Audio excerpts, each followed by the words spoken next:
खूब सुंदर भाव हैं, होली के एक से एक भाव हैं, सबको प्रणाम करते हैं। कथा में प्रवेश करते हैं। नंदस्त्वात्मज उत्पन्ने जाताह्लादो महामना, आहूय विप्रान् वेदज्ञान् स्नातः सुचिरलङ्कृतः, वाचयित्वा स्वस्तेनं जातकर्मात्मजस्य वै, कारयामास विधिवत पितृदेवार्चनम तथा। नंद जी के घर लाला भयो है और नंदस्त्वात्मज उत्पन्ने जाता ह्लादो महामनाः। बहुत सुंदर बात। नंद बाबा के चित्त में अत्यंत आह्लाद उत्पन्न हुआ। वास्तव में श्री कृष्ण का प्रादुर्भाव चित्त में ही होता है। अत्यंत प्रसन्नता, अत्यंत आह्लाद। अत्यंत आह्लाद किसको कहते हैं? जो व्यवस्थाओं से आपको प्रसन्न करते हैं वो संसारी विषय है, और जो बिना व्यवस्था के भी आपको प्रसन्न कर दे वो आह्लाद है। अभी आप लोग जमीन पर बैठे हो, पीछे कोई सपोर्ट नहीं है, इतने बढ़िया कोई गद्दे नहीं है, सामान्य सी व्यवस्था है, सामने जालियां लग रही हैं, कभी कभी ऐसा लगता है जेल में बैठे हैं क्या।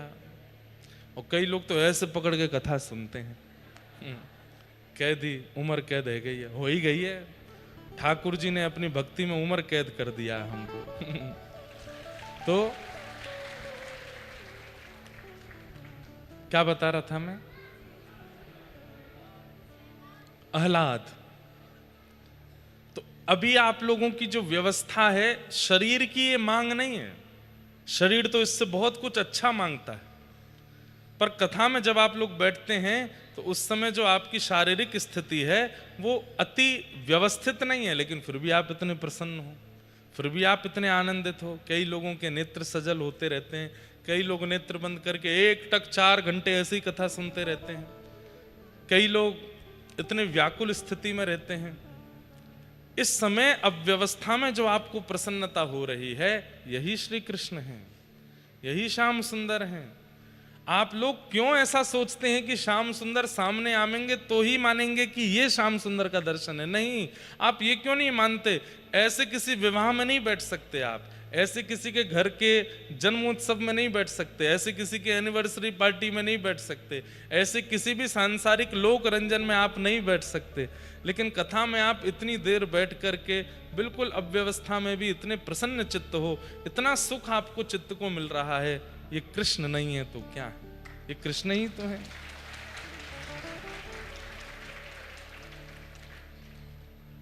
कितने लोग अपना व्यापार छोड़ के, और एक बात बोलूं, गुप्त बात, बोर्ड वाले बच्चे तो नहीं आ पाए, कई ऐसे बच्चे हैं वो बोले री एग्जाम दे लेंगे लेकिन हम तो वृंदावन जाएंगे, कथा सुन के आवेंगे, दोबारा बैक आ जाएगी, री एग्जाम दे देंगे लेकिन कथा में तो जानो है। कितने लोग ऐसे भी आए हैं। तो इतनी सारी अव्यवस्थाओं में भी आपकी प्रसन्नता, ये कैसे हो सकती है? संसार में तो हम सुखी तभी होते हैं जब हमारी व्यवस्था अच्छी हो, अव्यवस्था में हम सुखी नहीं रह सकते। लेकिन यहां आप सुखी हो, ये सुख नहीं है, ये आह्लाद है, और यही श्री कृष्ण है। ये जो आपको 3 घंटे अनुभव होता है, ये जिस दिन 365 दिन होने लग जाएगा, उसी दिन आप में से कोई एक भक्त बन जाएगा जिसको श्याम सुंदर का प्रत्यक्ष साक्षात्कार है। मीराबाई को यह सुख, जो सुख आपको 3 घंटे अनुभव होता है, 2.5 घंटे अनुभव होता है, 4 घंटे अनुभव होता है, मीराबाई को सोते चलते फिरते उठते बैठते खाते पीते हर समय यह सुख अनुभव होता है। अभी कथा कान सुनते हैं, अभी कथा चित्त सुनता है, एक स्थिति हो जाएगी कि रोम रोम और प्रत्येक अंग से यही भाव प्रकट होता रहता है।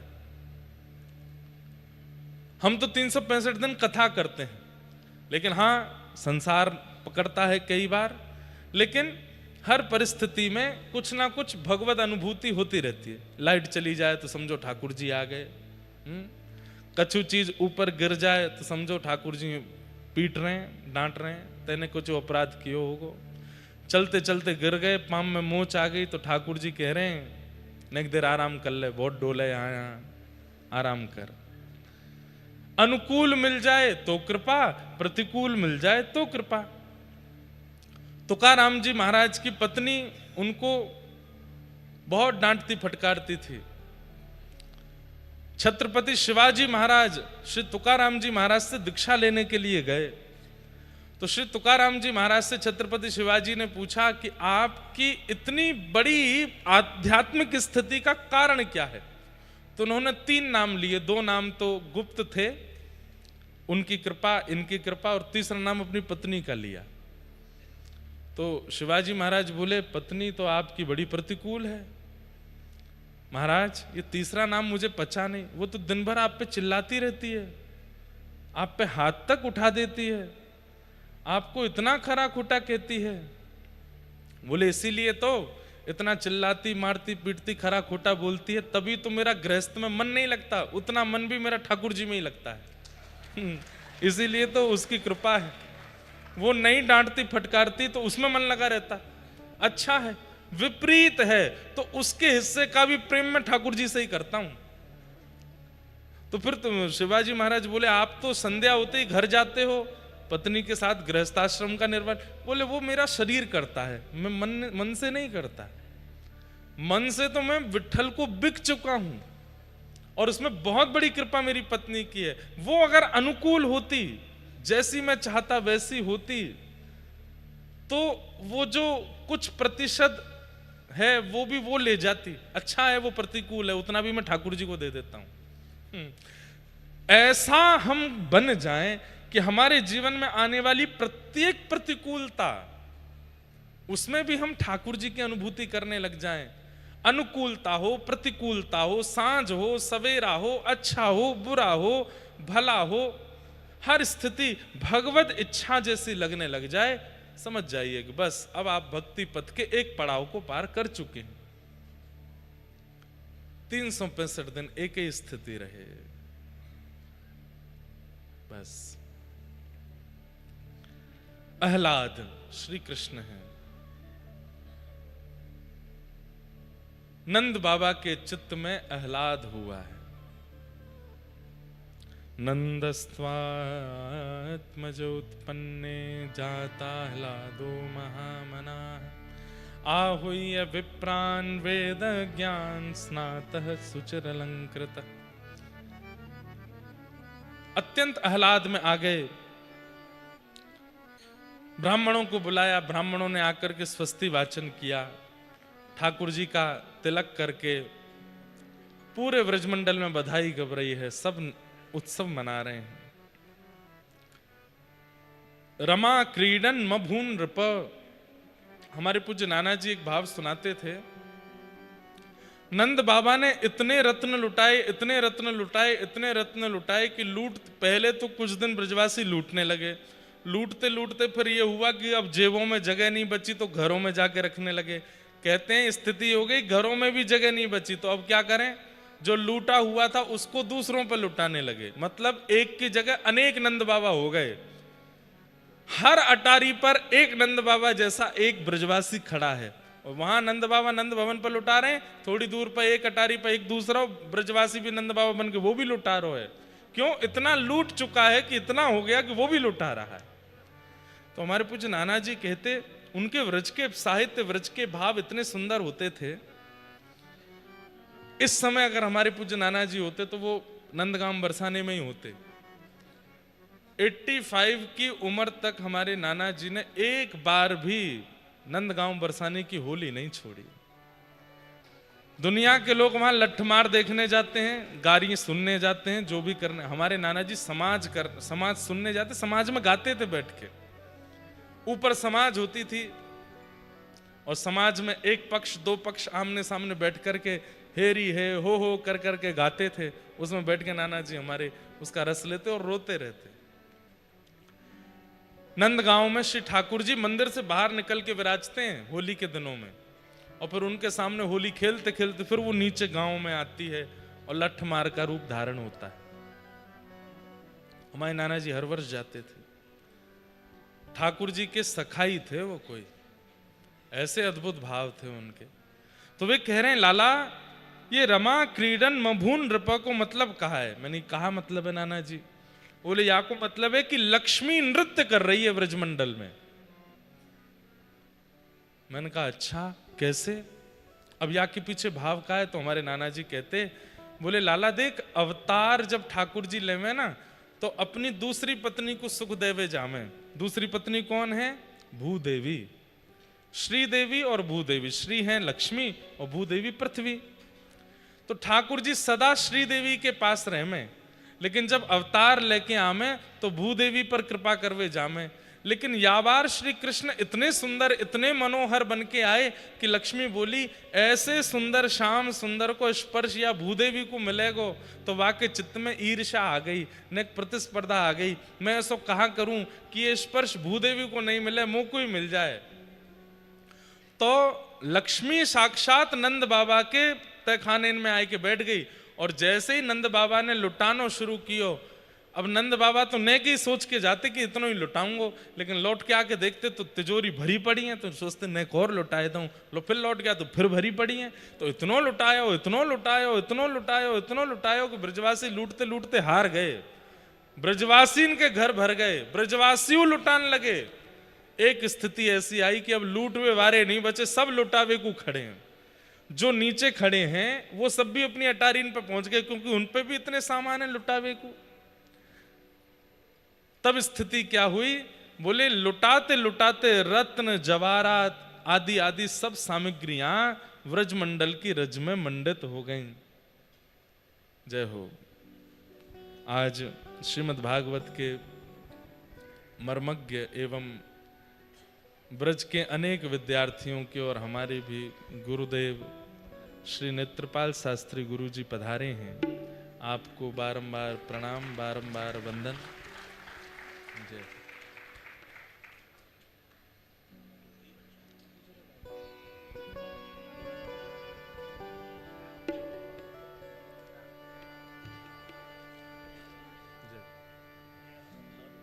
जय हो, जय हो।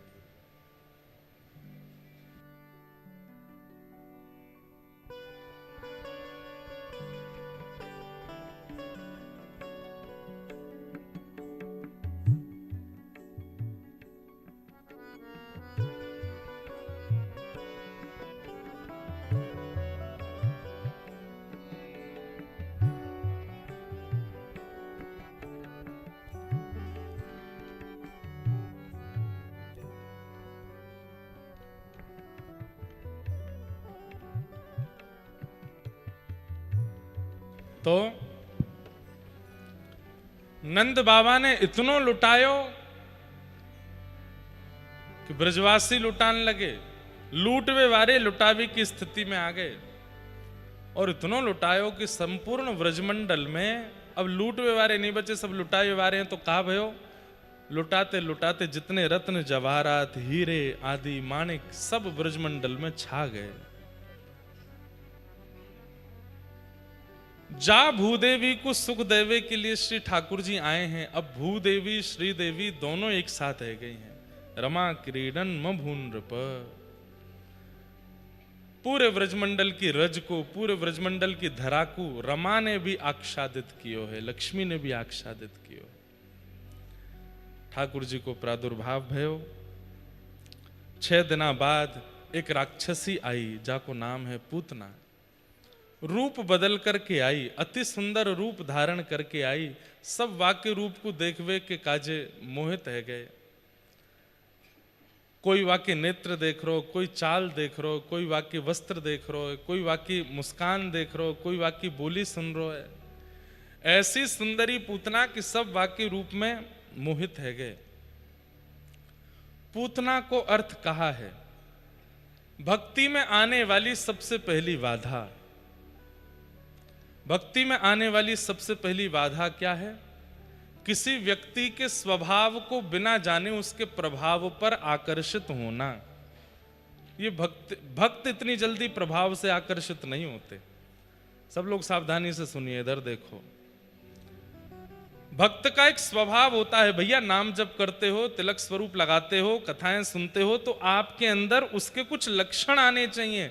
और उसमें एक लक्षण यह भी है कि नित्य कथा सुनने वाला व्यक्ति प्रभाव से प्रभावित नहीं होता। कोई बहुत प्रभावशाली उसके सामने प्रभाव दिखाने लग जाए तो वो उससे आकर्षित नहीं होता। भक्त तो स्वभाव से आकर्षित होता है। कई बार हमसे भी कथा कराने वाले लोग आते हैं तो हमको बहुत प्रभाव दिखा देते हैं। हम इतना बड़ा पंडाल बनाएंगे, इतना प्रचार करेंगे, ये करेंगे, वो करेंगे, आपको ये वाली गाड़ी दे देंगे, ये इतने पैसा दक्षिणा दे देंगे, ये कर देंगे। हम सीधे पूछते हैं बदले में क्या, ये बताओ। बदले में महाराज जी हमारा प्रचार कर देना, थोड़ा चुनाव आ रहे हैं। प्रभाव दिखा करके कोई आप किसी के प्रभाव पर आकर्षित यदि हो रहे हो तो आप कहीं ना कहीं भजन नहीं करते हो, आप कथा नहीं सुनते हो, इसलिए आप प्रभाव पर प्रभावित हो रहे हो। आज से 4-5 वर्ष पहले वो कथा भी हुई है यमुना जी के तट पर, जमुना दास की कुटिया में। यजमान भी बैठे हैं उस कथा के, मधुसूदन अग्रवाल जी। और महाराज सवेरे 3:30 बजे से कथा हो रही है। कथा सुनने कौन आ रहे हैं? 5 लोग हैं, 3 गैया हैं, 2 कुत्ता हैं और कम से कम 50 मक्खी हैं और 150 मच्छर हैं और एक और आए, 2 छपकली और थी वह कुटिया में। मुझे आज भी याद है, छप्पर बिल्कुल वैसी कुटिया, और कोविड का टाइम, बाहर निकलना अलाउ नहीं था, तो हम रात में ही कथा कर देते थे 3 से 6, 7। तो 2 दिना तो बढ़िया चलो, तीसरे दिना हमारे पंडित जी 2 पाठ कर रहे थे तो उनके पीछे से भूसा में से एक, वो झाड़ में से एक छपकली निकल आई। अब कथा तो मैं भूल गया हूँ, वही देखूं तो मैंने इशारों किया, मैंने कि आए भगवाओ, कथा नहीं होगी। तो वो हंसने लगे। मैंने हंस क्यों रहे हो? बोले महाराज जी एक भाग जाएगी, यहाँ तो 150 हैं। मैंने कि यार 150 छिपकली यहाँ पे? तो बोले तो और कहा है, जमुना जी को तट है, सामान्य सी कुटिया है। तो फिर वहां 2 दिखी, इसलिए 2 श्रोता बता रहा हूं मैं। उन श्रोताओं के बीच में भी कथा हुई। वो बिल्कुल प्रभावशाली कथा नहीं थी, स्वभावशाली कथा थी। और अब तो हम चाह के नहीं कर पा रहे हैं, लेकिन मैं करूंगा, मैं मानूंगा नहीं। एक तो वैसी कथा मुझे करनी है फिर से, जहां माइक नहीं होता, लाइट नहीं होती, आकाश के नीचे बैठते हैं, प्रेम से बिल्कुल सुंदर चर्चा होती है, कुछ लोग बैठ करके सुनते हैं, इतना सुख मिलता है उसमें, उसका एक आनंद अलग है। प्रभाव से आकर्षित होना ये एक प्रकार से पूतना का आपके भक्ति रूपी नंद ग्राम में आगमन है। आपके हृदय रूपी भक्ति के गोकुल में पूतना का आगमन किसी के प्रभाव से अगर आप आकर्षित हो रहे हो तो, चाहे जितने प्रभाव डाल दे व्यक्ति, आप स्वभाव ही देखते हो। सब लोग इधर देखो, ध्यान से सुनो। कुछ ब्रजवासी पूतना पर मोहित होते चले गए, उसके रूप लटके झटके देखने लगे। पूतना ने जाकर के जैसे ही भीतर प्रवेश किया, यशोदा मैया ने देखा अति सुंदर है। अब ये सब कथाएं तो सबको पता है, पर मेरे मन में एक भाव आता है कि यशोदा मैया तो आचार्या हैं। यशोदा मैया तो आचार्या हैं और आचार्य जानता है कि ठाकुर जी किसको पधराने चाहिए, किसको नहीं पधराने चाहिए। तो फिर पूतना की गोद में ठाकुर जी कैसे दे दिए? तो फिर मन में भाव आता है आचार्य हैं, पर आचार्य यह भी तो करता है किसको देने चाहिए, किसको नहीं देने चाहिए। यह भाव आचार्य का होता है, पर आचार्य का एक स्वभाव और होता है। क्या? कि अगर कोई अयोग्य है और वो सन्मुख आकर के बैठ गया है तो आचार्य उस पर कृपा करके फिर उसको भी ठाकुर जी का बनाते हैं, तभी तो वो आचार्य हैं। मतलब आचार्य उसको थोड़ी कहते हैं जो केवल सुधरे सुधरों को चुने और ठाकुर जी की शरणागति करावे। आचार्य वह है जो ठाकुर जी से कोसों दूर है, लेकिन उसके भी एक गुण को देख करके उसको ठाकुर जी के सन्मुख ले जावे, वही तो आचार्य है।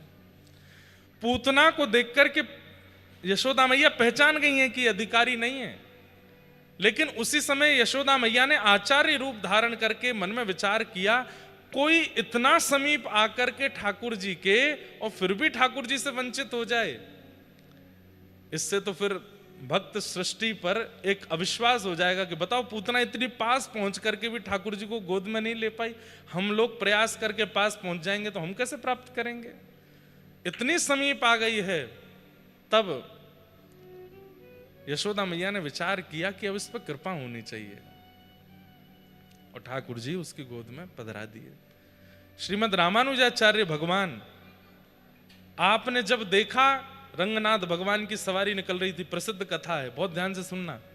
रंगनाथ भगवान की सवारी निकल रही थी और तभी पूरा नगर रंगनाथ भगवान की सवारी को देखने में मग्न है। लेकिन तभी क्या देखते हैं कि एक परम सुंदरी स्त्री चल रही है और उसके ऊपर छतरी लेकर के उल्टा चल रहा है उसका पति, उसके रूप को देखने के लिए। उसके लिए रंगनाथ जी का प्रभाव उस पर नहीं पड़ रहा। इतने भक्त समाज का प्रभाव, इतना कीर्तन, इतनी जोर जोर से अबीर गुलाल उड़ाए जा रहे हैं, उसका कोई प्रभाव उस पर नहीं। वो तो बस छतरी लेके अपनी पत्नी को देखता हुआ उल्टा चल रहा है। सब लोग हंसी करने लगे, राम राम राम, कितना भोगी, कितना कामी, कितना संसारी जीव है। ठाकुर जी की सवारी के सामने भी पत्नी पर ही इसकी दृष्टि अटकी है।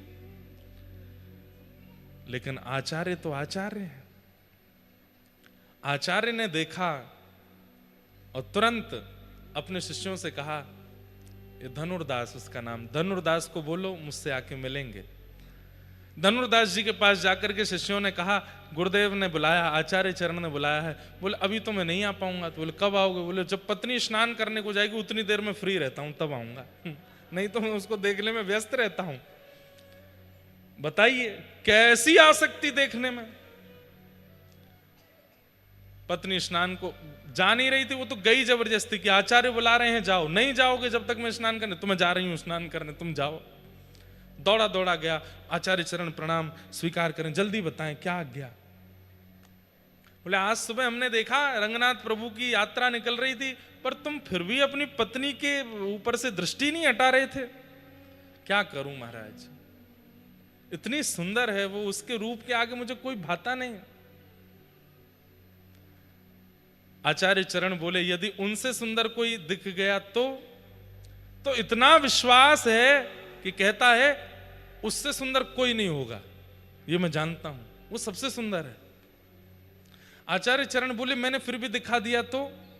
बोले दिखा दिया तो मैं आपके सामने वचन देके कहता हूं, जीवन भर उसी को देखूंगा जिसको आप दिखाओगे, और उसके अलावा किसी को नहीं देखूंगा। पर मेरी पत्नी से सुंदर कोई होगा नहीं। आचार्य चरण बोले चलो मेरे साथ। गए, भीतर रंगनाथ भगवान से कहा, ये नम रक्ष जगन्नाथ, हे प्रभु द्वार पर एक दर्शनार्थी खड़ा है, उसमें दर्शन का चाव बहुत है पर संसार के प्रति है, एक बार अपनी छटा दिखा दो अद्भुत। जैसे ही धनुर्दास आगे खड़ा हुआ, पर्दा हटाया, श्री रंगनाथ भगवान जो पौड़े थे शेषनाग पर, तुरंत उठ करके बैठ गए, मंद मंद मुस्कान लगे। कमल नेत्रों से जैसे ही धनुर्दास को देखा, शंख चक्र गदा पद्मधारी ठाकुर जी को देख करके धनुर्दास तो मोहित हो गया, इतने सुंदर श्याम सुंदर। अब तो जैसे ही ठाकुर जी पुनः मूर्तिमत हुए, अब तो धनुर्दास रोने लगा, फिर से दिखा दीजिए, फिर से दिखा दीजिए आचार्य चरण। बोले क्षण भर तो इसलिए दिखाया ताकि ये दर्शन की लालसा तेरे चित्त में आ जाए, पर अब बता है सुंदर, देखेगा अब अपनी पत्नी को? बोले महाराज मेरी पत्नी तो सुंदरता की सिंधु यानी कि समुद्र की एक बिंदु के समान है। सिंधु तो ये सामने बैठे हैं, आज के बाद जीवन पर्यंत मैं क्या अपनी पत्नी को भी, हम दोनों अपने नेत्रों से केवल इन्हीं को निहारेंगे और किसी को नहीं।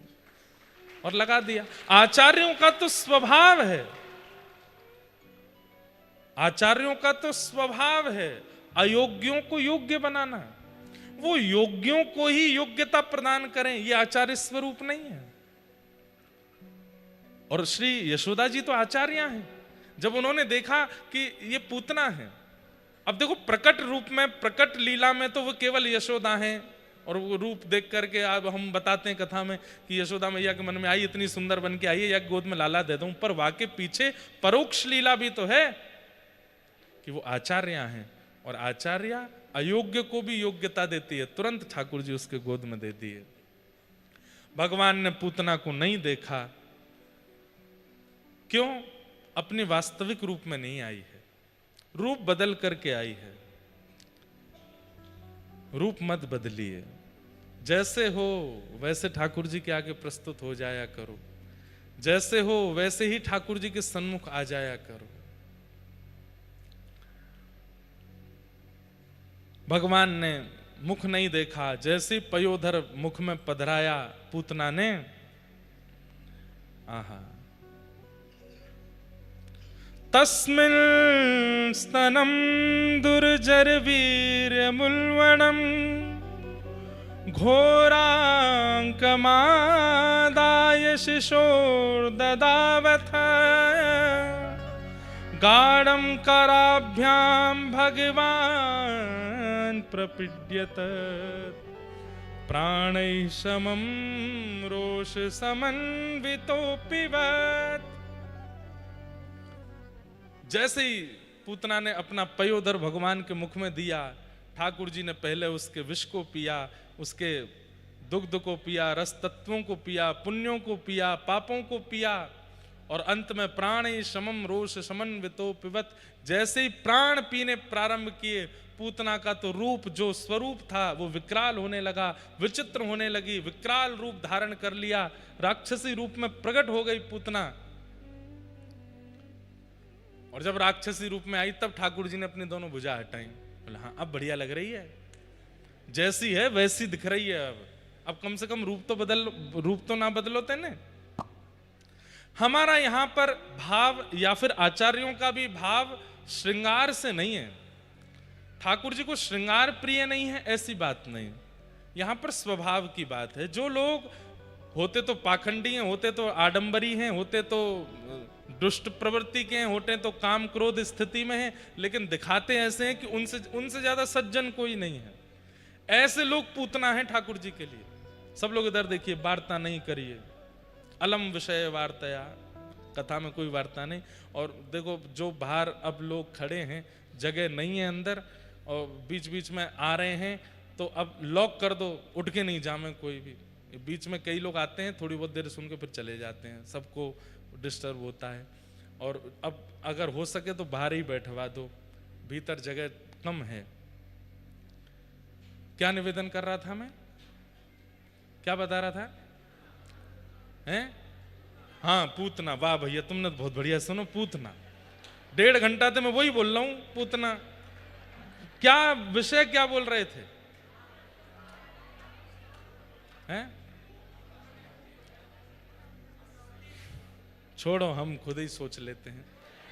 भगवान ने हाँ अपने वास्तविक रूप में आई, तब ठाकुर जी ने उसको देखा। तो लोग अपना रूप बदल लेते हैं।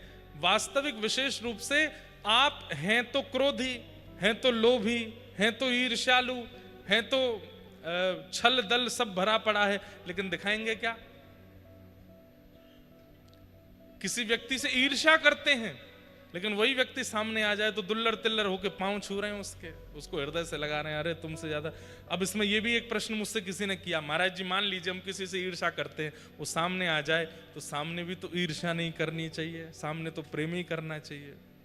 मैंने कहा, हमने कहा उसके व्यक्ति के सामने तो आप प्रेम ही प्रस्तुत करो, पर ठाकुर जी के सामने बता दो, नाथ मेरे अंदर इसके प्रति ईर्ष्या है, कृपा करके इस ईर्ष्या दोष को निकाल दीजिए।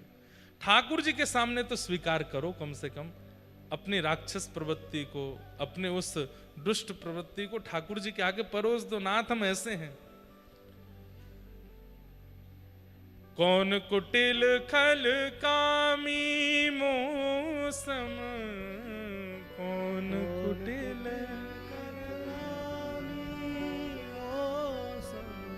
कुब्जा भगवान के सन्मुख आई है, सुंदर नहीं है, 3 जगह से कमर टेढ़ी है, लेकिन चंदन हाथ में लेके जा रही थी। ठाकुर जी ने तुरंत उसकी ओर देखा, अपना एक चरण उसके पैर पर रख के थोड़ी पकड़ करके ठाकुर जी ने उसको सुंदर ही बना दिया। क्यों? रूप नहीं बदला है। ऐसी ही पूतना है, पर पूतना रूप बदल करके आई है, ठाकुर जी उसको देख नहीं रहे हैं। पुनः कहूंगा, यहां पर बाह्य स्वरूप नहीं, भीतर अंतरंग भाव की बात हो रही है। कई लोग बड़े ज्ञानी हो जाते हैं, उनका काम एक ही रहता है, दूसरों को केवल और केवल नीचा दिखाते रहना, सब में गलतियां निकालते रहना, सबके बारे में अनर्गल बोलते रहना। ये स्वरूप नहीं होता।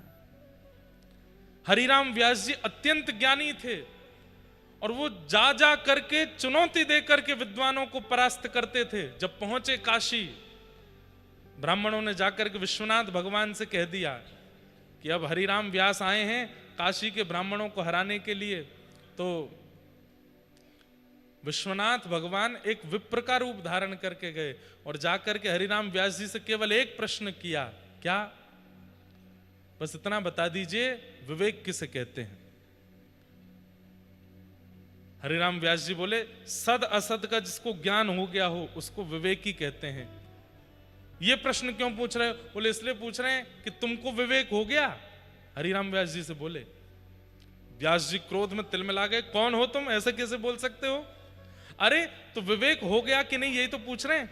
क्या तुम पढ़ लिख करके विद्वान इसीलिए बने थे कि दूसरों को हराते ही रहो? अरे विद्वान बने हो तो ठाकुर जी के यश का, ठाकुर जी की कीर्ति का श्रेष्ठ रूप से लोगों के हृदय में संचार करके उनको सुधारो। दूसरों को परास्त करना, हराना, अपनी विजय घोषित कर देना, इसके लिए विद्वान बने हो। हरिराम व्यास जी तो थोड़े घबरा से गए, बोले तुम सामान्य ब्राह्मण नहीं हो, कौन हो, अपना रूप दिखाओ। तुरंत महादेव प्रकट हो गए और प्रकट होकर के कहा, अरे विशाखा। हरिराम व्यास जी बोले, आपने मुझे विशाखा क्यों कहा? बोले नेत्र बंद करो। तुरंत शंकर जी ने सिर पर हाथ धर के पूर्व का रूप दिखा दिया। यही विशाखा सखी हैं जो कलिकाल में हरिराम व्यास के रूप में प्रकट हुए हैं। विशाखा,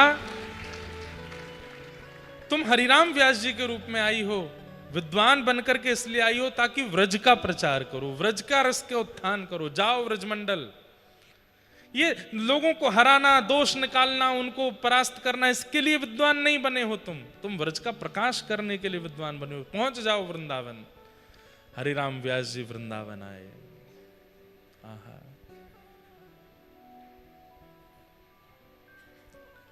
वृंदावन की शोभा निरखत मेरे नैन से रात, वृंदावन प्यारो वृंदावन, वृंदावन प्यारो वृंदावन, हे श्री वृंदावन मेरो वृंदावन, ओ वृंदावन। हरिराम व्यास जी का पद है। पहली बार वृंदावन आए हैं और वृंदावन की शोभा देख करके, वृंदावन का रूप देख करके व्यास जी गा रहे हैं। हाँ, वृंदावन की शोभा निरखत, वृंदावन की शोभा निरखत, वृंदावन की शोभा निरखत, वृंदावन की शोभा निरखत, मेरे नैन से रात, वृंदावन प्यारो वृंदावन, वृंदावन प्यारो वृंदावन, हे श्री वृंदावन प्यारो वृंदावन, हे वृंदावन प्यारो वृंदावन। ऐसे वृंदावन में श्री हरिराम व्यास जी पधारे और फिर वृंदावन का रस के उत्थान किया। तो रूप मत बदलिए, जैसे हो वैसे रहो और अपनी वास्तविकता में रहो, विवेकी बनो। नहीं तो पूतना के रूप जान करके ठाकुर जी क्या पता देखे ही ना।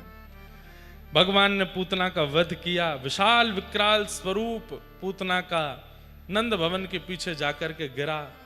ब्रजवासियों ने दौड़ लगाई, देखा श्याम सुंदर कहाँ हैं, तभी पाया कि ऊपर पय पान कर रहे हैं, पयोधर पे पौड़े हैं। गोपियों ने सबने ठाकुर जी को वहां से उतारा और लेकर के गौशाला गए। हमारे पूज्य नाना जी यहाँ पे भी एक भाव कहते थे, वो लाला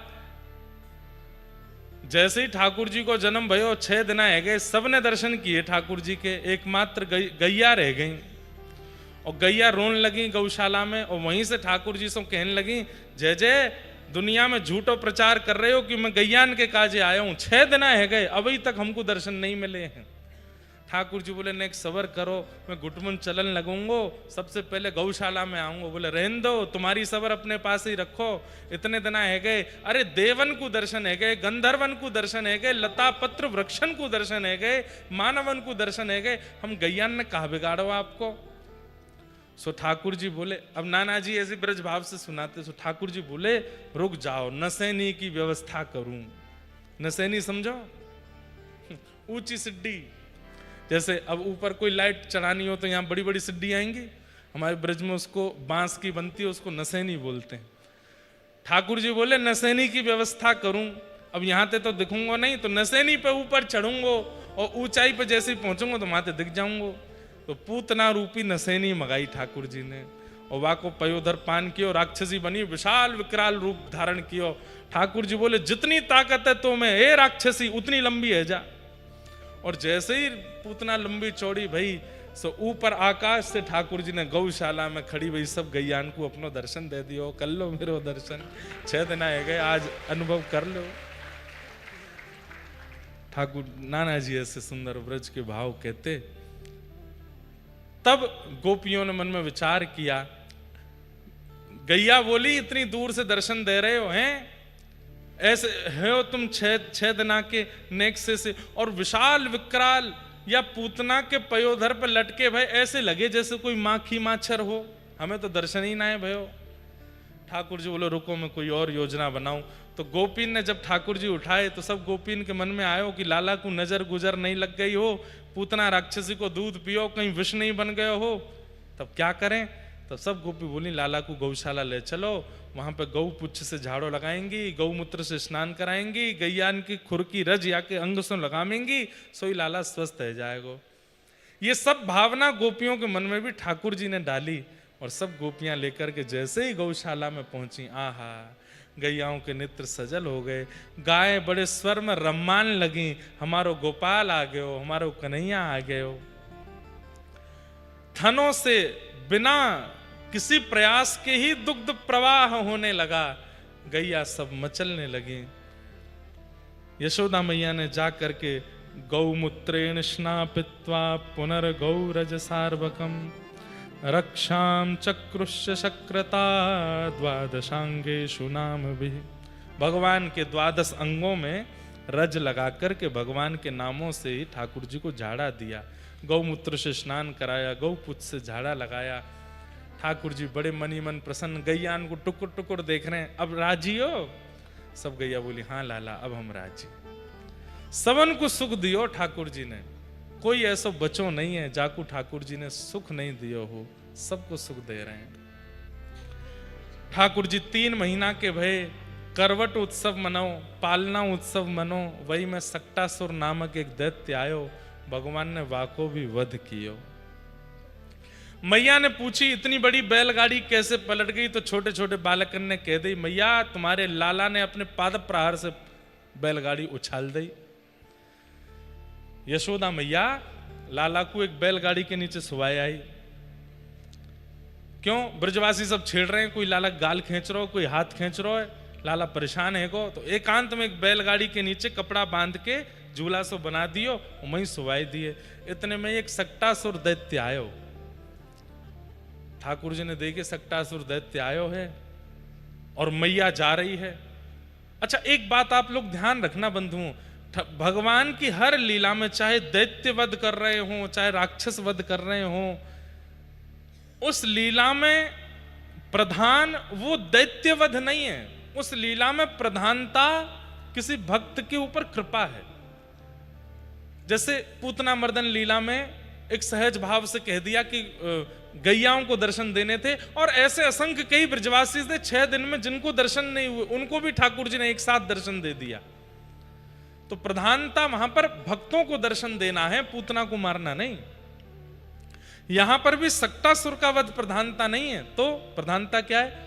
यशोदा मैया मैं तेरे काजे आया हूं, अपनी जन्मदात्री मैया को छोड़ के तेरे पास आया हूं, और तू मुंह को यहां एकांत में छोड़ करके वहां संसार प्रपंच में जा रही है। मेरो सेवक मेरो सेवाधिकारी मोसों दूर नहीं जाए, या को पूर्ण प्रयास ठाकुर जी करें। सो ठाकुर जी ने कहा ऐसा कहा करूं कि मैया लौट के आ जाए।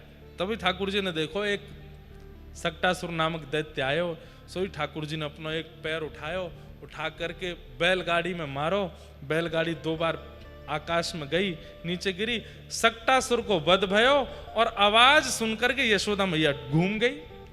बुलानो तो ठाकुर जी यशोदा मैया है, सक्टासुर तो ऐसी मर गो। ठाकुर जी भक्तों के लिए सब लीला कर रहे हैं, दैत्यों के लिए कोई प्रयास, तो ये तो प्रयास से मर जाते हैं बेचारे। मैया दौड़ी दौड़ी आई, और ये बैलगाड़ी कैसे गिर गई, अभी तो यहीं थाड़ी, अभी तो सब ऐसे ही खड़ी, ये बैलगाड़ी कैसे पलट गई। वहां और तो कोई था नहीं, कुछ बालक खेल रहे थे। कुछ बालकों ने आगे कही मैया ये तेरो नेक्सो सो लाला है ना, जाने मैया अपनो गद मदरा सो पाम उठायो और इतनो लंबो कियो तक के मारो, सोई बैलगाड़ी 2 बार आकाश में घूम के गिर गई मैया, हमारे सामने आने ऐसो कियो। गोद में लेकर के यशोदा मैया लाला को, बालक की बात सुन रही है। मैया बोली इतकुआ, बालक जैसे पास गयो, मैया ने एक रेंपटो दियो। झूठ बोले हैं, मेरो नेक्सो से लाला पहली बार करवट ले याने, और याने पाम ते बैलगाड़ी उछाल दी। अरे मैया तेरी सौगंध खा के कह रहा हूं, मैंने देखी अपने आंखन ते, मेरी सौगंध और खा रहा हूं, यहां पे आ। पकड़ के एक और दियो वहां में। अप्रेमयम बलम तस्य बालकस्य नते विदुः। ठाकुर जी की इन मधुर लीला में यशोदा मैया इतनी प्रेमी बन गई हैं, इतनी प्रेमी बन गई हैं लाला की, कि अगर कोई भगवान के भगवत तत्व को प्रकट कर भी देता है तो यशोदा मैया स्वीकार नहीं करती। और प्रेम का यह स्वभाव है, प्रेम में प्रभाव स्वीकार नहीं होता। जहां पर प्रभाव देख करके प्रेम किया गया है वो असली प्रेम है ही नहीं। आप बहुत धनवान हो, आप बहुत ऐश्वर्यवान हो, आप बहुत संपत्तिवान हो, आप बहुत विद्वान हो, इस वजह से कोई आपका प्रेमी है तो इसका मतलब वो आपका प्रेमी है ही नहीं। लेकिन कोई व्यक्ति आपसे प्रेम करता है, कारण नहीं पता, वो प्रेमी है। जो अकारण प्रेम करे, जिसका कोई कारण नहीं है। आप अच्छे थे तो भी वो आपका प्रेमी है, आप आज कुछ भी नहीं हो तो भी वो आपका प्रेमी है। असली प्रेमी तो वही है जो हर स्थिति में आपका है। यशोदा मैया स्वीकार नहीं कर रही कि मेरे लाला ने ऐसा किया है। क्यों? क्योंकि प्रेम में ये स्वीकार ही नहीं होता। किसी बालक की बहुत योग्यता अगर उसकी मां से जाकर के कोई कह दे आपका बेटा तो ऐसा है, आपका बेटा तो इतना योग्य है, आपका बेटा तो इतना श्रेष्ठ है, आपका, तो मां ऐसे सुनती है जैसे ये झूठ बोल रहा है क्या। मुंह से ज्यादा कौन जाने भाई, मैंने तो वाकू मुंह धोयो, मैंने तो वाकू नहानो खानो पीनो सब सिखायो, मैंने वाकू उठनो बैठनो सिखायो है। अब आप इतनी उसकी प्रशंसा कर रहे हो, मुंह तो लगे ना है ऐसा कुछ कर सके। ऐसा हर मां का स्वभाव हो जाता है। यशोदा मैया के सामने भी अगर ठाकुर जी के कोई प्रकाश कर देता है ना तो यशोदा मैया कहती है ए तुम ऐसी बात बनाए करो, मेरो लाला कछु ना जाने, मेरो लाला कछु ना करे। प्रेम में प्रभाव का स्वीकारीकरण नहीं होता, प्रेम में प्रभाव स्वीकार्य नहीं होता। यशोदा मैया लाला को लेके भवन में चली गई। धीरे धीरे ठाकुर जी ने एक और बड़े भय। त्रावर्त नामक एक दैत्य आया, भगवान को उड़ाने के लिए आया। ठाकुर जी को लेकर के यशोदा मैया दुग्ध पान करा रही थी। मैया ठाकुर जी ने विचार किया तृणावर्त आ रहा है, बवंडर उड़ा के मुझे को लेके जाएगो, और यदि मैं यशोदा मैया की गोद में रहूंगा तो मैया को भी उड़ा लेगो। बूढ़ी बड़ी मैया है, कहीं ऊपर से नीचे गिर गई तो कुछ दिक्कत नहीं है जाए। तो ठाकुर जी ने अपना वजन इतना भारी कर लियो कि यशोदा मैया बोली लाला ने आज ज्यादा दूध पी लियो है। और मैया मई अंगना में लाला को अकेलो छोड़ के जैसे ही गई, तृणावर्त ठाकुर जी को लेकर आकाश में गया, भगवान ने उसका वध किया। सब ब्रजवासी दौड़े, अरे हौआ आगो, हौआ आगो। बवंडर हौआ लाला को ले गए। थोड़ी दूर जाकर के ठाकुर जी नीचे विराजमान है गए। सब ब्रजवासी लाला को लेके वापस आए गए। कोई ने कही मैया तेरो लाला अब 1 बरस को हैवे वारो, अभी तक नामकरण नाए भयो, यही मारे ये सब हैरो है। मैया ये अपसगुन संकेत है रे, लाला को तू नामकरण कर दे। सांडिल्य मुनि नहीं आए, तब गर्गाचार्य जी को भेजा। गर्गाचार्य जी महाराज ने आकर के ठाकुर जी का नामकरण संस्कार किया और नामकरण करते हुए उन्होंने कहा कि आसन वर्णास्त्रयो ह्यास्य गुह्यतो नुयुगम तनु शुक्ले रक्तस्तथा पीत इदानीं कृष्णतां गतः। मैया आपके इस लाला के कई वर्ण हुए हैं। पूर्व में ये शुक्ल वर्ण का, रक्त वर्ण का, पीत वर्ण का हुआ है।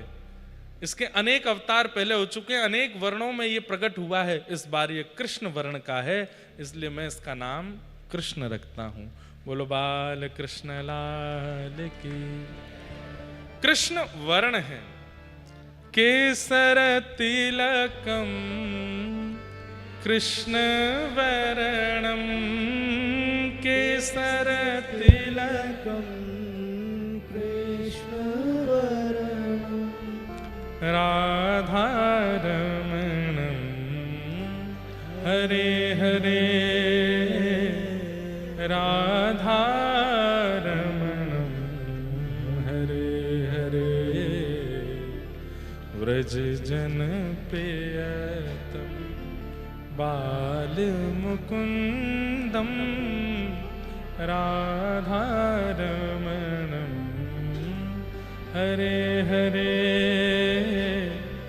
राधा रमणम हरे हरे राजत वनमालम रूप रसालम राधा रमणम हरे हरे राजत वनमालम रूप रसालम राधा रमणम हरे हरे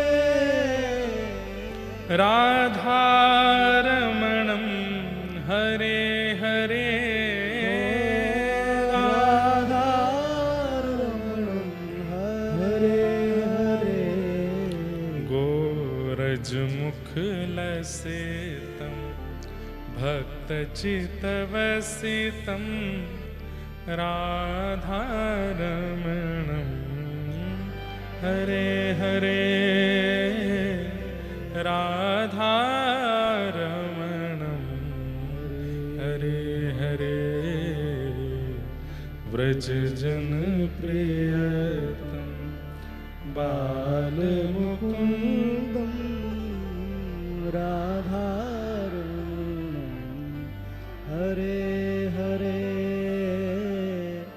राधा रमणम हरे। श्री राधा रमण लाल की।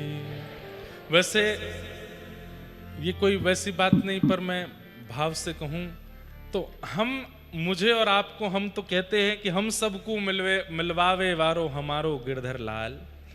तो लाल जी में राधा रमण जी में कोई ऐसा अंतर तो नहीं, पर अगर प्रथम बात कहूं तो सबसे पहले हमको आप सबसे मिलवावे वाले राधा रमण जी ही हैं।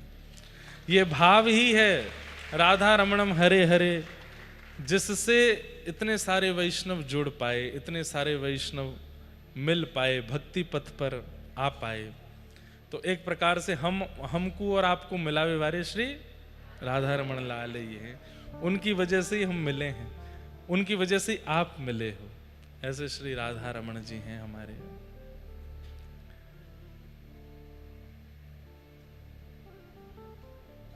एक नया भाव है, सुनाऊं?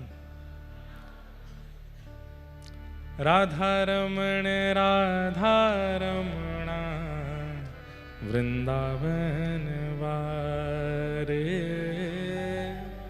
राधा रमण वृंदावन ओ राधा रमण वृंदावन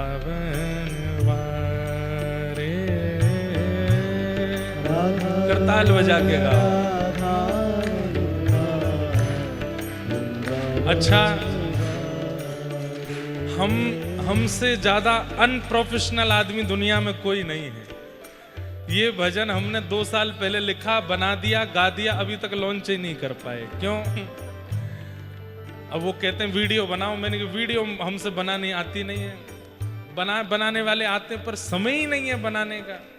अब तब से धरा विराज रहा है तैयार, कब लॉन्च होगा पता नहीं। राधा रमणम हरे हरे 3 साल तक बना रखा रहा, फिर कोविड में जाके लॉन्च हुआ। और अभी होली का एक पद कल आएगा, कल नहीं परसों आएगा। वो अभी 4 दिन पहले ही गाया है, 4 दिन में तैयार हो गया। हमने कि निकाल दो, बोले वीडियो। मैंने कि कोई वीडियो रहने दो, ऐसे ही निकाल दो। तो मेरे को कल एक भैया बोले आपसे ज्यादा अनप्रोफेशनल आदमी नहीं देखा। मैंने कि 2 ही अनप्रोफेशनल हैं, या तो हमारे वृंदावन चंद्र या हम। मैंने प्रोफेशनल तो रावण था, प्रोफेशनल तो कंस था। भक्त प्रोफेशनल नहीं होते हैं। भक्त तो ऐसे ही होते हैं, जो मिल जाए खा लियो, जहां मिल को बैठ गए, जैसो बन को गा दियो, जैसो बन को सुना दियो। लेकिन ये भजन भी बहुत जल्दी आ जाएगा। बहुत सुंदर भाव है। राधा रमणा वृंदावन वारे। राधा रमण राधा रमणा वृंदावन वारे। ओ हे नंद नंदन यशोदा दुलारे।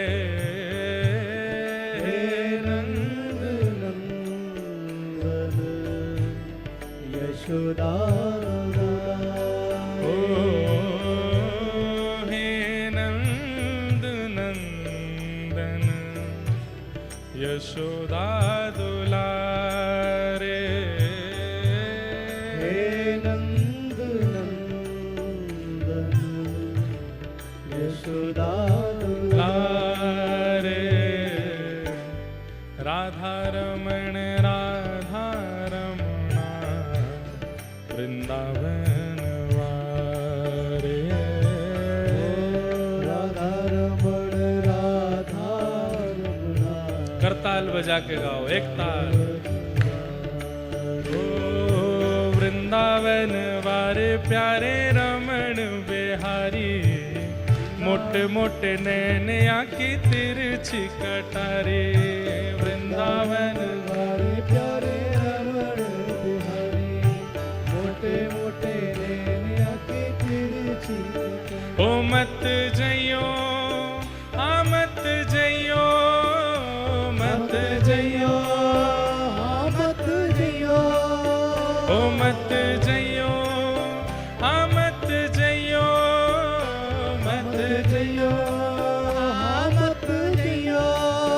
ओ मत जइयो, जादू करे गो बिहारी।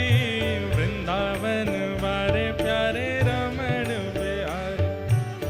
मोटे मोटे नैन आँखी तिरछी कटारी।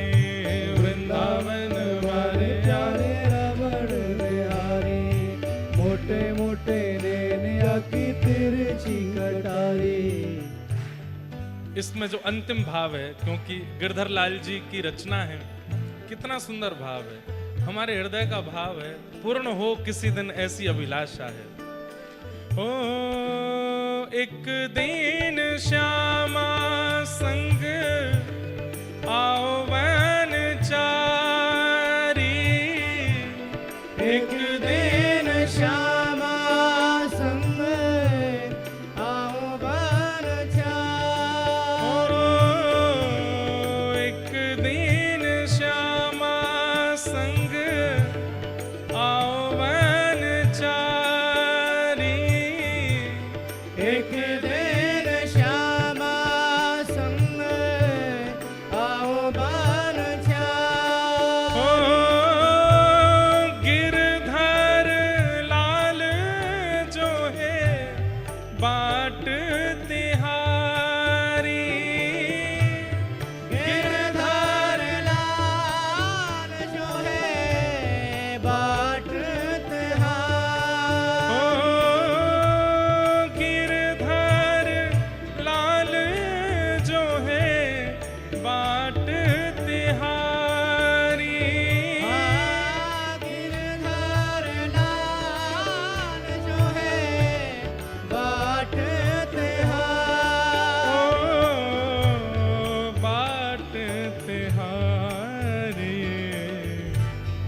संग मेल।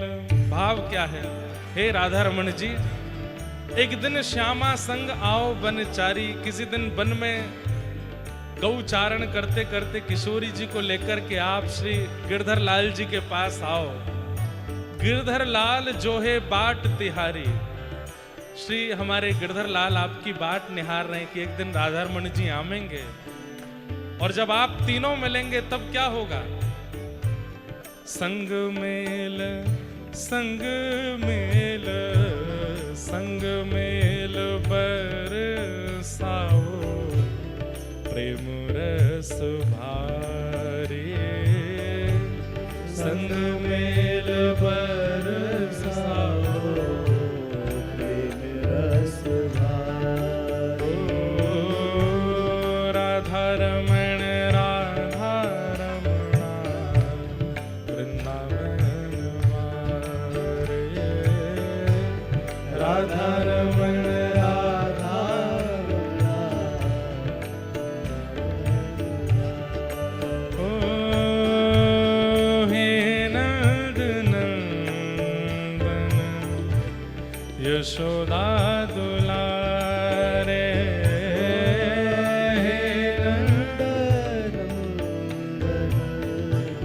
यशोदा दुलारे। हे नंद नंदन, यशोदा दुलारे। हे नंद नंदन, यशोदा दुलारे। राधा रमण राधा रमणा, वृंदावन वारे। राधा रमण राधा रमणा, वृंदावन वारे। राधा रमण राधा रमणा, वृंदावन वारे। राधा रमण राधा रमणा, वृंदावन वारे। ओ जय जय राधा रमण प्यारो राधा रमण। जय जय राधा रमण प्यारो राधा रमण। जय जय राधा रमण प्यारो राधा रमण। जय जय राधा रमण प्यारो राधा रमण। ओ जय जय राधा रमण प्यारो राधा रमण। जय जय राधा रमण प्यारो राधा रमण। जय जय राधा रमण प्यारो राधा रमण। जय जय राधा रमण प्यारो राधा रमण। ओ जय जय राधा, जय जय राधा, जय जय राधा रमण हरि बोल। जय जय राधा रमण हरि बोल। जय राधा रमण हरि बोल। जय जय राधा रमण हरि बोल। हाँ बोल जय जय राधा रमण हरि बोल। जय जय राधा रमण हरि बोल। जय जय राधा रमण हरि बोल। जय जय राधा रमण हरि बोल।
कर कालिंदी कर कालिंदी कर कालिंदी कूल किलो जजराधा रमण हरि बोल हरे कालिंदी फूल खिलो जय राधा रमण हरि बोल जज राधा रमण हरि बोल जज राधा रमण हरि बोल जय राधा रमण हरि बोल जय राधा रमण हरि बोल हे हरि बोल हरि बोल हरि बोल हरि बोल हरि बोल हरि बोल हरि बोल हरि बोल हाँ हरि बोल हरि बोल हरि बोल हरि बोल हरि बोल हरि बोल हरि बोल हरि बोल हे हरि बोल हरि बोल हरि बोल हरि बोल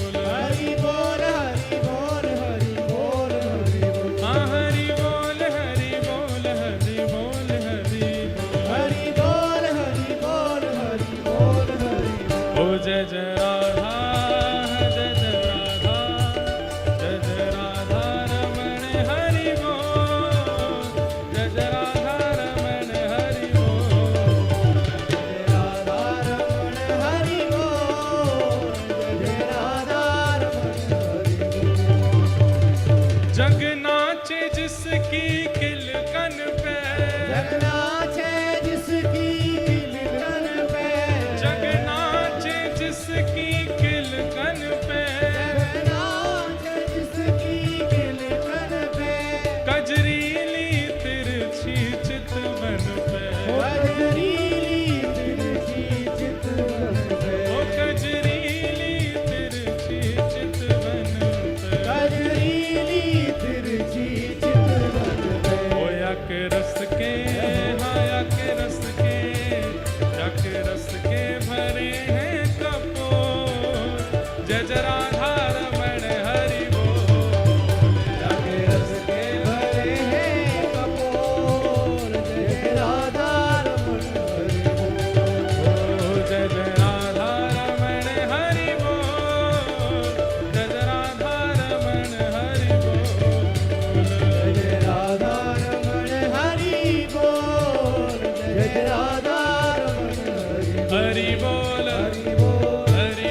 विराज जाओ।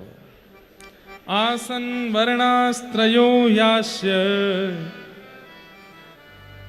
गुह्यतो नुयुगम तनुः शुक्ले रक्तस्तथा पीत इदानीं कृष्णतां गतः। भगवान का नाम कृष्ण रखा गया। एक दो जरूरी बातें हैं बंधुओं, बहुत ध्यान से सुनिए सब लोग। 1 तारीख को प्यारे गिरधर लाल जी का होली महोत्सव यहां नहीं होगा, बल्कि गिरधर लाल जी की गौशाला जो कि गोंदा अटस में है वहां होगा। आप लोगों को भक्ति पथ गौकुलम बारकोड लग गया उसका बाहर, कल उसका बारकोड भी लग जाएगा, स्कैन करके आपके गूगल मैप पे वैसे आ जाएगा भक्ति पथ गौकुलम। वहाँ आप लोग पहुँच जाइएगा और दोपहर 2-2:30 बजे तक यहाँ सुबह कथा होगी 9 बजे से, फिर 2-2:30 बजे आप लोगों को वहाँ पहुँचना है अपने साधनों से। कोई भी व्यक्ति रंग लेकर के नहीं आएगा, कोई भी व्यक्ति गुलाल और किसी भी प्रकार की सामग्री अपनी तरफ से नहीं लानी है। वहाँ ठाकुर जी ने पिचकारी की, रंग की, जल की सब व्यवस्था करी है। संख्या को देखते हुए जितनी संख्या होगी कोई ऐसी बात ना बने, इसलिए बहुत व्यवस्थित रूप से सब करेंगे। संभवतः सबके बाल भोग आदि की भी व्यवस्था वहाँ पर की जा रही है। प्रसाद की व्यवस्था है। कैस कराओगे इतने लोगों ने? नहीं मिलो तो ये खा जाएंगे सबरे। तो सबकी प्रसाद की भी व्यवस्था है और हमें प्रयास ये करना है कि इस समय तक, यानी कि दिन डूबे उससे पहले आप सब लोग वहाँ से निकलें, क्योंकि एकांत है, इसलिए सबकी हमको जिम्मेवारी लगती है अपने ऊपर। आप सब लोग बहुत विलंब नहीं कीजिएगा, 2-2:30 बजे तक आ जाइएगा। 3 बजे से और 5 बजे तक 2 घंटे 2.5 घंटे ठाकुर जी का रंग महोत्सव, नौका विहार और होली खेलन, और उसके बाद अंत में ठाकुर जी का डोल। ये 3-4 क्रम वहाँ पर होंगे। सब लोग बड़े प्रेम और भाव से आ जाइएगा। और एक घोषणा और कर देते हैं, कर दें। हमने किसी से बात किए बिना ये घोषणा करने, हो सकता है हम में बाद में डांट भी पड़े, लेकिन हम कर देते हैं। अगले वर्ष होली महोत्सव पर लाल जी, प्यारे गिरधर लाल जी 84 कोस यात्रा करेंगे। और जितनी जोर से जय जयकार आपने करी, सुन के अच्छा लगा, लेकिन अब व्यवस्था तो ठाकुर जी चाहेंगे जैसी होगी, पर हमारा मन पैदल यात्रा का है, ना कि गाड़ियों से हो। और पैदल यात्रा में लगभग 26 से 30 दिन की यात्रा होगी अगले वर्ष। और वो ऐसा रहेगा कि होली के, जैसे ये आज एकादशी है, एकादशी वाले दिन ही हम लोग यात्रा का विश्राम करें। और अब इसमें एक चीज़ जो बहुत बड़ा टास्क होने वाला है वो ये कि बच्चों के एग्ज़ाम रहते हैं इन्हीं दिनों में, बच्चों के पेपर रहते हैं, तो कई लोग तो इसलिए भी नहीं रह पाएंगे। टेंट हाउस चला करेंगे, 3-3 टेंट हाउस साथ में चलेंगे। अगले पड़ाव पर टेंट हाउस लगा है, वहाँ पहुँच करके टेंटों में ही सब लोग रहेंगे। रात्रि को वृक्षों के नीचे वहीं किसी वन में सबकी प्रसादी, थोड़ी देर का बढ़िया प्रवचन हुआ करेगा। भारतवर्ष के संतों को निमंत्रित करेंगे, हर दिन एक कोई संत वहाँ पहुँचा करेंगे, भारत के, व्रज के। ऐसे यात्रा करने का विचार है। योजना तो बहुत दिन से बन रही है, पर हम मंच से बोल देते हैं तो ही हो पाता है। अब बोल दिया है तो अब होगा। कथाएं दे रखी हैं कईयों को, सबकी आगे पीछे करेंगे। कथाएं हैं अगले वर्ष भी इन तिथियों में, लेकिन अब उनसे हाथ जोड़ देंगे और उनसे कहेंगे जो सहयोग आप कथा में कर रहे हो वो यात्रा में ही कर देना। और एक बार हमने भी अभी तक 84 कोस यात्रा नहीं करी व्रज में रहते हुए भी, तो हम भी पहली बार ही करेंगे। और पहली बार करेंगे तो गाड़ी से नहीं, पैदल ही करेंगे। पद यात्रा रहेगी और बढ़िया ऊंची धोती पहन के सबरे ग्वाल मंडली और माताएं बहनें बढ़िया बिल्कुल ग्वारिन बन करके डोले करेंगे। कम से कम 18 किलोमीटर, ज़्यादा से ज़्यादा 21-22 किलोमीटर प्रतिदिन चलना पड़ेगा। और उतना चलना है, नाचते गाते उत्सव आनंद मनाते। अच्छा, पद यात्रा जो होती है उसमें विशेष रूप से परिक्रमा ही चलती है, और परिक्रमा के भाव से ही होती है, ज्यादा मंदिरों के दर्शन नहीं करते हैं। तो जैसे कई पड़ाव उसमें अंदर ही आ जाएंगे, तो परिक्रमा के भीतर भीतर ही नंदगांव बरसाना भी आ जाते हैं। तो बस हम परिक्रमा मात्र करते चलेंगे, और परिक्रमा में ही रात्रि में रोज थोड़ी देर का प्रवचन सत्संग हुआ करेगा, असहज बिल्कुल, बहुत व्यवस्था मंच वंच बना के नहीं, बिल्कुल सामान्य रूप से, जैसे जहाँ बैठ गए वहीं माइक लगाए, थोड़ी देर कुछ गा लिए, कुछ आनंद कर लिए।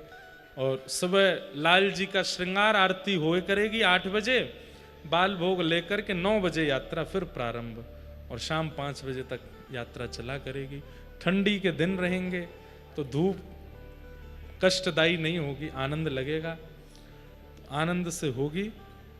तो सब लोग उसकी भी व्यवस्थाएं देख लीजिएगा। दूसरा, अगले महीने यानी कि मार्च में गुरु शिष्य मिलन महोत्सव है। जितने भी वैष्णवों ने गुरु दीक्षा ली है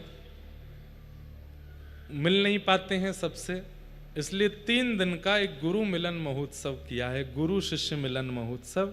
और ये 3 दिन का महोत्सव श्री गोविंद देव जी की नगरी जयपुर में होगा। इस उत्सव में सबको आने की अनुमति नहीं है, केवल रामानुज दास और रामानुज दासी ही वहां आएंगे। उसमें हमारी परंपरा के विषय में चर्चा, श्री रामानुजाचार्य जी का चरित्र, हमारे आलवारों का चरित्र, हमारी परंपरा की जितनी भी गाथाएं हैं, और परंपरा के अनुसार कौन कौन से उत्सवों में कैसे कैसे क्रम करने चाहिए, उन सब पर चर्चा होगी। तिलक स्वरूप कैसे धारण करना है, किन किन नियमों का गृहस्थ और सहज रूप से पालन हो सकता है, उन सब पर चर्चा होगी। और प्रत्येक शिष्य से 2-2 मिनट मिलने का एक क्रम रखा है कि सब आएंगे, 2 मिनट का समय सबको देंगे, क्योंकि कथा तो सार्वजनिक रूप से हम कह देते हैं, पर शिष्य बनाया है तो इसका मतलब शरणागति आचार्य परंपरा की दी है, तो आचार्यों ने जिम्मेवारी दी है तो उसको निभाना भी है। आपके कोई कष्ट है, कोई अड़चन है भगवत भाव में, तो उन सब की चर्चाएं भी चलेंगी। तो ये 3 दिन का सत्र होगा। संभवतः 12, 13, 14 मार्च को ये सत्र रहेगा।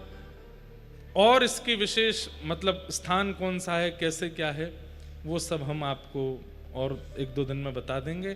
पर ये याद रहे कि इसमें केवल शिष्यगण ही, देखो साल भर हम कथा सबके लिए करते हैं, पर साल में ये 3 दिन और गुरु पूर्णिमा के दिन ये केवल शरणागतों के लिए हैं, उनके साथ चर्चा करने के लिए है। तो उसमें केवल वही आ सकते हैं।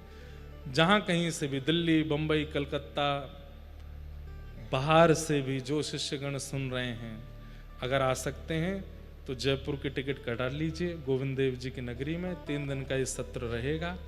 कहाँ रहेगा वो आपको जानकारी मिल जाएगी। भावना पूर्ण होगी। 3 दिन होली के बाद और 3 दिन दिवाली के बाद हर वर्ष शिष्यों के संग गुरु शिष्य मिलन महोत्सव हुआ करेगा, हर वर्ष। ये 6 दिन का सत्र हर वर्ष होगा। उसी बीच में दीक्षा का क्रम भी होगा। तो जिनकी दीक्षा की अभिलाषा है उनका क्रम भी बनेगा, वो सब भी जानकारी आपको मिल जाएगी। कैसे सत्र रहेगा उसकी पूरी जानकारी हम देंगे। अब लाला को नामकरण है गयो, अब लाला ऊधमी बन गए हैं। श्रृंगग्निडम शशि जलद्विजकंटकेभ्य क्रीडा परावति चलौ स्वसतो निषिद्धुम ग्रह्याणि कर्तुमपि यत्र न तज्जनन्यो शोकात आपतुर्लंबनशो नवस्थाम। ठाकुर जी खूब क्रीड़ा करते हैं, आनंद करते हैं। उन सब लीलाओं का वर्णन, ठाकुर जी का गोकुल से वृंदावन गमन हुआ। बस अब यहाँ तक का सत्र आज सुनेंगे। आगे की चर्चा व्रज लीला का विस्तार, कल थोड़ा वेणु गीत और व्रज के कुछ भावों पर प्रकाश डालते हुए गोवर्धन पूजन तक कल चलेंगे। आज कुंज की होली का मनोरथ यहाँ होने वाला है। अब व्यासपीठ विराजेंगी, ठाकुर जी विराजमान होंगे यहाँ पर और कुंज की होली होगी। और कल होली को ब्याह, कल सखियों ने मिलकर के ठाकुर जी को होली में कैसे ब्याह कियो है, वाको मनोरथ यहाँ होएगो। तो अभी कुंज की होली ठाकुर जी की होगी, सब लोग अपने स्थान पर विराजे रहेंगे। पर्दा आएगा, हाँ, और ठाकुर जी के 56 भोग का दर्शन भी वही में है जाएगा। सब लोग आप अपने स्थान पर विराजमान रहेंगे। हो नख पे धार लियो गिरिराज नाम गिर धारी पायो,